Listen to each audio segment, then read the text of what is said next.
Hello friends, welcome to my channel United tutorial. चलिए शुरू करते हैं आज का हमारा tutorial. Energy flow in an ecosystem, यह चैप्टर हमारा चालू है। इसमें हमने अब तक क्या क्या देखा, food chain and food web, the energy pyramid, biogeochemical cycle, ये सब हमने देख लिया। उसमें हमने कार्बन साइकिल के बारे में जानकारी ली। इस ट्यूटोरियल में हम ऑक्सीजन साइकिल और नाइट्रोजन साइकिल के बारे में देखने वाले हैं। तो चलिए आगे बढ़ते हैं। The oxygen cycle, oxygen cycle यानी ऑक्सीजन का चक्र। चलिए देखते हैं। Oxygen forms 21% of the atmosphere. It is also present in the hydrosphere and lithosphere. क्या बोला गया है, जो ऑक्सीजन है वो हमारे एटमॉस्फेयर के 21% है। मतलब हमारे एटमॉस्फेयर में जितने गैसेस है उसके टोटल गैसेस में से 21% ऑक्सीजन है। It is also present in hydrosphere and lithosphere, और वो हाइड्रोस्फीयर और लिथोस्फीयर में भी है ऑक्सीजन। हाइड्रोस्फीयर मतलब हमें पता है, हाइड्रोस्फीयर मतलब क्या होता है, जलावरण, और लिथोस्फीयर मतलब शिलावरण, उसमें भी ऑक्सीजन है। और एटमॉस्फेयर के 21% पार्ट जो है वो ऑक्सीजन है। Circulation and recycling of oxygen with in the biosphere is called the oxygen cycle. क्या बोला गया है, circulation and recycling of oxygen with in the biosphere is called oxygen cycle. जो हमारा अभिसरण और पुनर्चक्रीकरण है ऑक्सीजन का, किसमें, बायोस्फीयर में यानी जीवावरण में, उसे ऑक्सीजन साइकिल कहा जाता है। अभिसरण और पुनर्चक्रीकरण किसमें, बायोस्फीयर में, लेकिन किसका, ऑक्सीजन का, उसे क्या कहते हैं, ऑक्सीजन साइकिल, ऑक्सीजन चक्र। This cycle too includes both the biotic and abiotic components. और ये जो साइकिल है इसमें दोनों चीजें हैं, कौन सी, बायोटिक फैक्टर्स और अबायोटिक फैक्टर्स। बायोटिक मतलब जैविक घटक, अबायोटिक कंपोनेंट्स मतलब अजैविक घटक, दोनों इस साइकिल का हिस्सा है। Oxygen is continuously produced as well as used up in the atmosphere. Oxygen continuously produce होता है एटमॉस्फेयर में और उसका यूज भी होता है, यानी वो खत्म भी होता है, कोई ना कोई इसे इस्तेमाल करता है। कंटिन्यूअसली प्रोड्यूस होता है, इस्तेमाल होता है, इस तरीके से ये चक्र काम करता है ऑक्सीजन का साइकिल। चलिए देखते हैं कैसा है साइकिल। अभी आपको फिगर में दिख रहा होगा, ये क्या है, ऑक्सीजन साइकिल आपको दिख रहा होगा यहाँ पे। प्लांट प्रोड्यूस ऑक्सीजन, हमें पता है प्लांट फोटोसिंथेसिस के दरमियान ऑक्सीजन प्रोड्यूस करते हैं, हमने लास्ट ट्यूटोरियल में देखा था। एनिमल्स ब्रीथ इन ऑक्सीजन, और एनिमल्स क्या करते हैं, ऑक्सीजन ब्रीथ इन करते हैं, यानी वो इनहेल करते हैं, ऑक्सीजन लेते हैं रेस्पिरेशन प्रोसेस के द्वारा। हमको पता है breakdown of sugar molecules by animals, और जब शुगर मॉलिक्यूल्स ब्रेकडाउन होते हैं एनिमल्स की बॉडी में, शुगर मॉलिक्यूल्स मतलब हम क्या बोल सकते हैं, शर्करा रेणु, उनका विघटन होता है हमारे शरीर में, एनिमल की बॉडी में, और उससे CO2 रिलीज होता है। Animals give out CO2, animals क्या करते हैं, CO2 यानी कार्बन डाइऑक्साइड बाहर छोड़ते, फिर वो प्लांट एब्जॉर्ब करते, plants absorb CO2 and produce food material, और वो फूड मटेरियल प्रोड्यूस करते, कौन सी प्रोसेस, फोटोसिंथेसिस की प्रोसेस, और उससे क्या करते, फिर ऑक्सीजन रिलीज करते। तो इस तरीके का एक साइकिल है जो कि हम ऑक्सीजन साइकिल कह सकते हैं उसे। ये ऑक्सीजन साइकिल आपको इस फिगर में दिखाया गया है। आशा करता हूं आपको ये समझ में आ गया होगा। चलिए आगे देखते हैं। Oxygen is highly reactive and it readily reacts with other elements and compounds. क्या बोला गया है, ऑक्सीजन एक बहुत ज्यादा रिएक्टिव है, रिएक्टिव मतलब क्रियाशील है, वो बहुत ज्यादा क्रियाशील है, और वो जो दूसरे कंपाउंड्स और एलिमेंट्स है उनसे रिएक्ट होता है। और रिएक्ट कैसे होता है, रेडिली रिएक्ट होता है। रेडिली रिएक्ट मतलब हम क्या बोल सकते हैं, बहुत ज्यादा क्रियाशील होने के कारण उनसे अच्छी तरीके से रिएक्ट हो सकता है, उसकी रिएक्टिविटी ज्यादा है ऑक्सीजन की। As oxygen is found in various forms like molecular oxygen O2, water H2O, carbon dioxide CO2, inorganic compounds ETC, the oxygen cycle of the biosphere is extremely complex. Oxygen हमें बहुत सारे forms में मिलता है, जैसे molecular oxygen मतलब रेनवीय oxygen O2, water H2, हम जानते हैं वाटर में ऑक्सीजन होता है, कार्बन डाइऑक्साइड CO2, उसमें भी ऑक्सीजन होता है, और कुछ ऑर्गेनिक कंपाउंड्स, इन सारी चीजों में क्या होता है, ऑक्सीजन होता है। और इसीलिए पूरे बायोस्फीयर में यानी हमारे जीवावरण में ऑक्सीजन का जो साइकिल है वो कॉम्प्लेक्स साइकिल है। कॉम्प्लेक्स मतलब हम क्या बोल सकते हैं उसे, एक किचकट है, एक पेचीदा चक्र है, वो कॉम्प्लेक्स साइकिल है। Oxygen is released in the process of photosynthesis, whereas it is used up in process like respiration, combustion, decomposition, corrosion, rusting, etc. Oxygen जो है फोटोसिंथेसिस की प्रोसेस के दरमियान रिलीज होता है। प्लांट ऑक्सीजन रिलीज करते हैं क्योंकि फोटोसिंथेसिस की प्रोसेस के दरमियान ऑक्सीजन प्रोड्यूस होता है। हमने देखा था लास्ट ट्यूटोरियल में, ऑक्सीजन प्रोड्यूस हो रहा था, वो क्या करते, प्लांट रिलीज करते, इस तरीके से एटमॉस्फेयर में ऑक्सीजन आता है, और फिर वो यूज्ड अप भी होता है, मतलब उसका इस्तेमाल भी होता है, वो यूज भी किया जाता है। कहाँ पे, in process like respiration, respiration में, श्वसन प्रक्रिया में हम ऑक्सीजन को इनहेल करते हैं, हमारे बॉडी के अंदर लेते हैं, यानी ऑक्सीजन का यूज हो रहा है। कंबक्शन यानी ज्वलन प्रक्रिया, ज्वलन के लिए ऑक्सीजन जरूरी होता है, हम जानते हैं कंबक्शन के लिए ऑक्सीजन जरूरी होता है, तो कंबक्शन प्रोसेस में भी ऑक्सीजन इस्तेमाल होता है। डिकम्पोजिशन यानी विघटन, विघटन के लिए भी ऑक्सीजन चाहिए होता है। करोजन, करोजन यानी हमें पता है करोजन का मतलब क्या होता है, हम करोजन को क्या बोल सकते हैं, गंजनी, हमें पता है जो आयरन की चीजें होती है, लोखंड वगैरह, वो क्या होता है, उनका कोरोजन होता है, वो गंजते हैं, और उस प्रोसेस के लिए भी ऑक्सीजन जरूरी होता है। रस्टिंग मतलब गंजने, रस्टिंग मतलब ही गंजने, कोरोजन मतलब क्या बोल सकते हैं हम, गंजने ही बोल सकते हैं। कोरोजन जनरल किसी का भी हो सकता है, रस्टिंग मतलब स्पेशली आयरन के बारे में जब हम बात करते हैं तब हम उसे रस्टिंग बोलते हैं। कोरोजन हम सारी चीजों का बोल सकते हैं, कोई भी मेटल हो उसका हम कोरोजन बोलते हैं, लेकिन जब आयरन का कोरोजन हम बोलते हैं तब उसे रस्टिंग कहा जाता है। तो आपको पता चल गया होगा कि फोटोसिंथेसिस की प्रोसेस के दरमियान ऑक्सीजन रिलीज होता है, और respiration, combustion, decomposition, corrosion, rusting, इन प्रोसेसेस के दरमियान ऑक्सीजन यूज्ड अप होता है, यानी उसका इस्तेमाल होता है। तो इस तरीके से जो ऑक्सीजन का चक्र है वो कार्य करता है, वो काम करता है। अभी यहाँ क्या बोला गया है, डू यू नो, क्या आप जानते हो, most micro organisms use oxygen for respiration. हाँ, हम सब जानते हैं जो ज्यादा से ज्यादा जीवाणु होते हैं, सूक्ष्म जीव, वो क्या करते हैं, ऑक्सीजन का यूज करते हैं रेस्पिरेशन के लिए, श्वसन के लिए। सच माइक्रोब्स आर कॉल्ड एरोब्स। क्या बोला है, ऐसे सूक्ष्म जीव को क्या कहते हैं, एरोब्स, यानी ऑक्सीजीवी बोलते हैं। उन्हें क्या बोलते हैं, ऑक्सीजीवी, क्योंकि वो श्वसन के लिए ऑक्सीजन का इस्तेमाल करते हैं। Microbes which do not need oxygen are called anaerobes. क्या बोला है, ऐसे माइक्रोब्स, ऐसे सूक्ष्म जीव जिन्हें ऑक्सीजन की जरूरत नहीं होती, उन्हें अनएरोब्स कहा जाता है। उन्हें क्या बोला जाता है, विनॉक्सीजीवी। विनॉक्सीजीवी मतलब उन्हें ऑक्सीजन की जरूरत नहीं होती रेस्पिरेशन के लिए। अभी हमें क्या पता चला, जिन्हें ऑक्सीजन की जरूरत होती है रेस्पिरेशन के लिए उन्हें एरोब्स कहा जाता है, और जिन्हें जरूरत नहीं होती उन्हें अनएरोब्स कहा जाता है। Oxygen is important for synthesis of proteins, carbohydrates and fats. Protein, प्रथिने, कार्बोहाइड्रेट्स, कार्बोदके, और फैट्स मतलब मेद, इनके सिंथेसिस के लिए, इनकी निर्मित के लिए ऑक्सीजन का जरूरी होता है। ऑक्सीजन क्या होता है, इनकी निर्मित के लिए जरूरी होता है। It is also used in various chemical reactions, और ऑक्सीजन कई सारी केमिकल रिएक्शन में यूज होता है, हमें पता है। Ozone is produced from oxygen through various atmospheric processes. Ozone, O3, ozone हम जानते हैं, ओजोन का लेयर होता है हमारे अर्थ के आजू बाजू में, एटमॉस्फेयर में एक ओजोन का लेयर होता है। वो किससे प्रोड्यूस होता है, ऑक्सीजन से, और बाय वेरियस एटमॉस्फेरिक प्रोसेसेस, मतलब बहुत सारी प्रक्रिया होती है, वातावरणीय प्रक्रिया, और उससे ऑक्सीजन से ओजोन प्रोड्यूस होता है, O3। ओजोन को क्या कहते हैं, O3। द नाइट्रोजन साइकिल, यानी नाइट्रोजन का चक्र। अभी हमने ऑक्सीजन साइकिल देखा था, अभी हम नाइट्रोजन साइकिल देखेंगे। चलिए देखते। Nitrogen forms 70%, that is the maximum portion of the atmosphere. जैसे ऑक्सीजन ने कितना 21% पोर्शन एक्यूपाई किया था एटमॉस्फेयर का, उसी तरीके से नाइट्रोजन 78% पोर्शन एक्यूपाई करता है हमारे एटमॉस्फेयर का। एटमॉस्फेयर में 78% कौन सा गैस है, nitrogen. The circulation and recycling of nitrogen gas into the form of different compounds through various biotic and abiotic processes in nature is called the nitrogen cycle. क्या कहा गया है, नाइट्रोजन का सर्कुलेशन और recycling through various biotic and abiotic processes in nature is called nitrogen cycle. Nitrogen का अभिसरण और पुनर्चक्रीकरण होता है अलग अलग कंपाउंड के फॉर्म में। किसके द्वारा होता है, कुछ बायोटिक यानी जैविक प्रक्रिया, कुछ अबायोटिक यानी अजैविक प्रक्रियाओं के द्वारा वो होता है, और उसे क्या कहते हैं, नाइट्रोजन साइकिल, उसे नाइट्रोजन चक्र कहते हैं। इस फिगर में आपको दिखाया है नाइट्रोजन साइकिल, मैं आपको बाद में अच्छे से एक्सप्लेन करूंगा, लेकिन आप देख सकते हो यहाँ पे कुछ बिजली चमक रही है, कुछ पेड़ है, कुछ एनिमल है, सॉइल है, आपको दिखाया गया है, मैं आपको बाद में एक्सप्लेन करूंगा।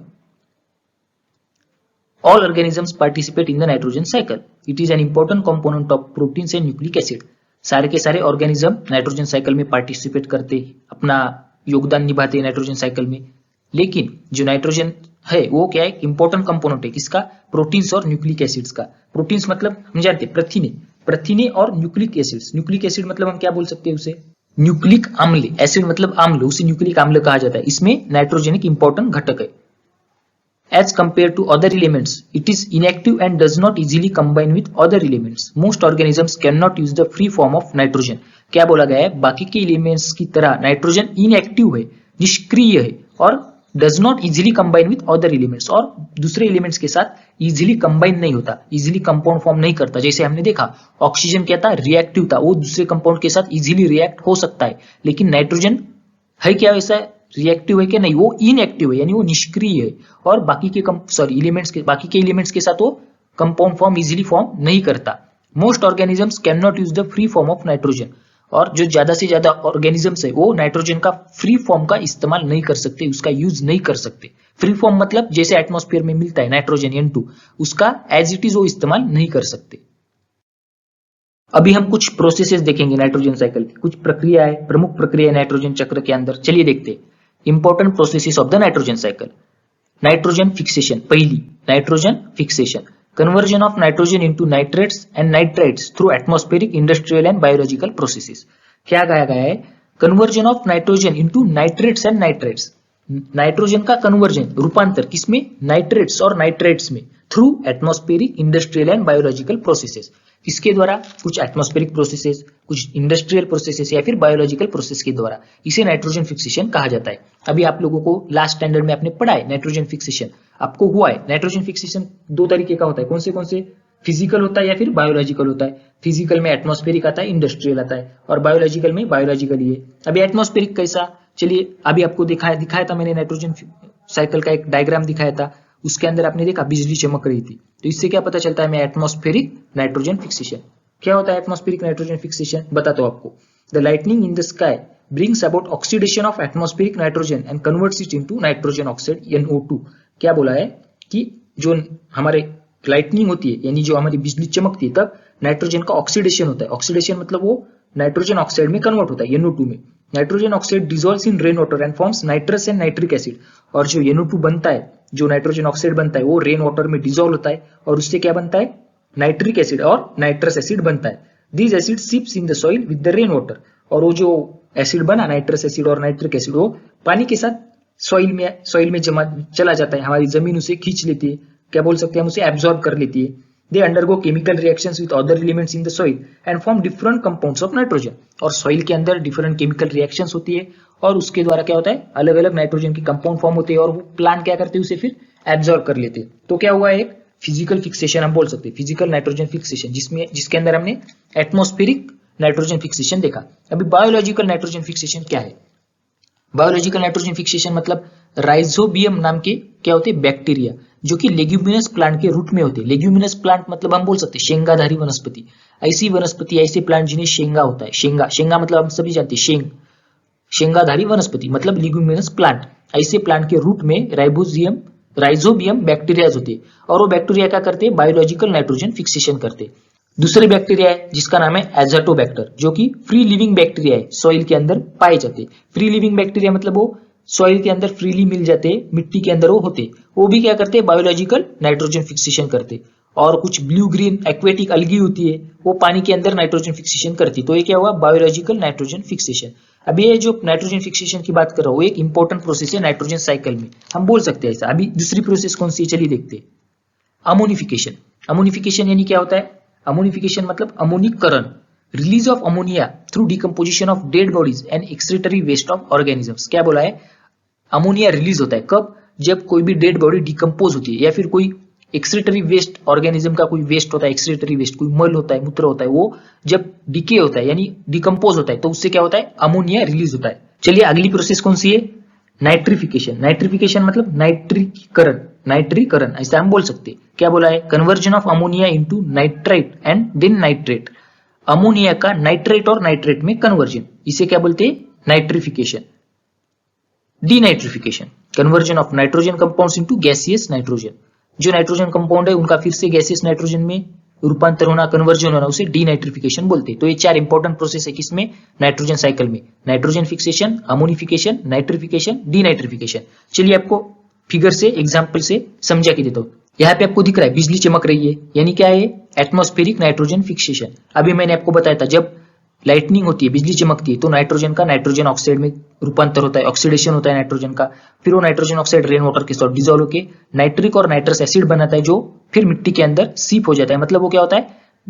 सॉइल के अंदर एब्जॉर्ब हो जाता है और फिर कुछ रिएक्शंस होती है, केमिकल रिएक्शन, और कुछ नाइट्रोजन के कंपाउंड्स फॉर्म होते हैं। तो आपको यहाँ पे दिख रहा है। और दूसरा प्रोसेस है अमोनिफिकेशन। अमोनिफिकेशन मतलब डेड बॉडी अगर कोई डिकम्पोज हो गई या फिर कोई प्लांट और एनिमल का जो वेस्ट होता है, मतलब कुछ कचरा होता है या फिर मल मूत्र होता है, उसका क्या होता है? डिकम्पोजिशन होता है और वो अमोनिया में कन्वर्ट होता है, NH4 अमोनिया में कन्वर्ट होता है, उसे अमोनिफिकेशन बोलते हैं। नाइट्रिफिकेशन। नाइट्रिफिकेशन मतलब क्या बोला गया है?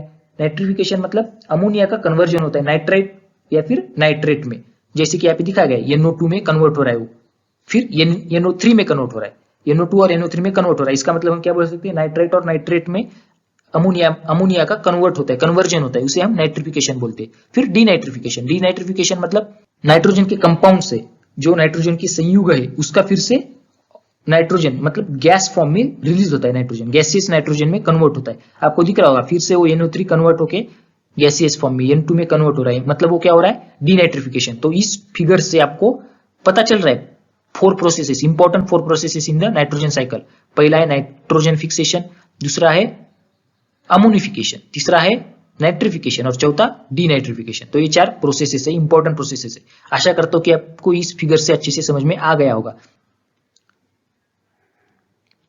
अभी यहाँ पे वही मैंने आपको सिंपल लैंग्वेज में लिख के दिया है ताकि आपको याद रहे, आप इस तरीके से याद रख सकते हैं। 4 processes, nitrogen fixation, ammonification, nitrification, denitrification.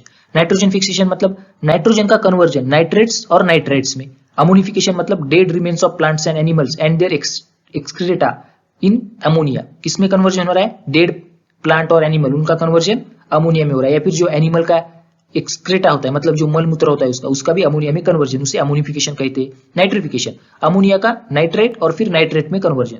Ammonia का पहले कन्वर्जन किसमें, नाइट्रेट में यानी NO2 में, और उसके बाद नाइट्रेट में यानी NO3 में कन्वर्जन। डीनाइट्रिफिकेशन, डीनाइट्रिफिकेशन मतलब नाइट्रोजन कंपाउंड्स का गैसियस नाइट्रोजन में कन्वर्जन। और उस फिगर से तो आपको अच्छे से पता चल ही गया होगा, लेकिन ये याद करने के लिए आपको अच्छे से आप इसे याद कर सकते हो। इस तरीके से अगर आप उसे नोट डाउन करके लेते हो तो आपको अच्छे से याद आ जाएगा। तो आज हमने क्या क्या देखा, ऑक्सीजन साइकिल और नाइट्रोजन साइकिल के बारे में हमने आज पढ़ा। अभी मैं आपको कुछ टास्क देना चाहता हूं। टास्क मतलब क्या है, टास्क मतलब आपके लिए काम है। क्या काम है, चलिए देखते हैं। व्हाई इज बैलेंस और equilibrium necessary in a food web. क्या बोला गया है, पहला टास्क है आपके लिए, पहला क्वेश्चन है, इसका आंसर आपको फाइंड करना है। व्हाई इज बैलेंस और equilibrium necessary in food web. Food web यानी अन्न जाली, उसमें बैलेंस क्यों जरूरी है, इक्विलिब्रियम क्यों जरूरी है, उसमें संतुलन होना क्यों जरूरी है, इसका आंसर आपको फाइंड करना है। मैंने आपको जितना बताया फूड वेब के बारे में, फूड चेन के बारे में, इससे आप आसानी से फाइंड कर सकते हो, मुझे पता है, और ये आपको फाइंड करना है, आपके लिए टास्क है। दूसरा question, why are the number of apex carnivorous always less than those of other consumers. क्या बोला गया है, जो एपेक्स कार्निवोरस है, जो सबसे टॉप पे होते हैं, सर्वोच्च भक्षक, उनकी संख्या हमेशा जो दूसरे कंज्यूमर्स है उनसे कम क्यों होती है। अभी एपेक्स कंज्यूमर्स का एग्जांपल हम क्या बोल सकते हैं, एपेक्स कार्निवोरस का एग्जांपल जैसे शेर, टाइगर, लॉयन, सिंह, इनकी संख्या बाकी जो कंज्यूमर्स होते हैं, भेड़ बकरे, उनसे कम क्यों होती है। अभी इसका क्वेश्चन तो ये, इसका आंसर तो सिंपल है, आपको आता होगा, आपको ये फाइंड करना है अगर नहीं आता होगा तो। तीसरा question, why there is rise in temperature due to carbon dioxide. Carbon dioxide से किस तरीके से टेम्परेचर में राइज होता है, ये आपको फाइंड करना है। ग्लोबल वार्मिंग या फिर हम बोल सकते हैं ग्रीन हाउस इफेक्ट, इस सब के बारे में आपको पता करना है, इसका आंसर आपको फाइंड करना है। वैसे मैंने आपको इसका आंसर शायद लास्ट ट्यूटोरियल में बताया था, आपको हिंट भी दी थी, लेकिन इन तीनों जो क्वेश्चन है इनके आंसर आपको फाइंड करने हैं और मुझे कमेंट सेक्शन में बताना है इसका आंसर आपको मिला या नहीं। सिंपल क्वेश्चन है, ज्यादा कुछ डिफिकल्ट नहीं है, ये आपको मैं टास्क की तरह दे रहा हूं। आशा करता हूं कि इन क्वेश्चन के आंसर आपको आसानी से मिल जाएंगे। अगर आपको ये वीडियो अच्छा लगा हो तो वीडियो को लाइक कीजिए, चैनल को सब्सक्राइब कीजिए और आपके दोस्तों के साथ शेयर कीजिए। अगर आप चैनल पे नए हो तो चैनल को सब्सक्राइब कीजिए और नोटिफिकेशन बिल को ऑन कीजिए ताकि आपको टाइम पे नोटिफिकेशन मिलता रहे। चलिए अब हम मिलेंगे नेक्स्ट ट्यूटोरियल में, तब तक के लिए बाय बाय, टेक केयर।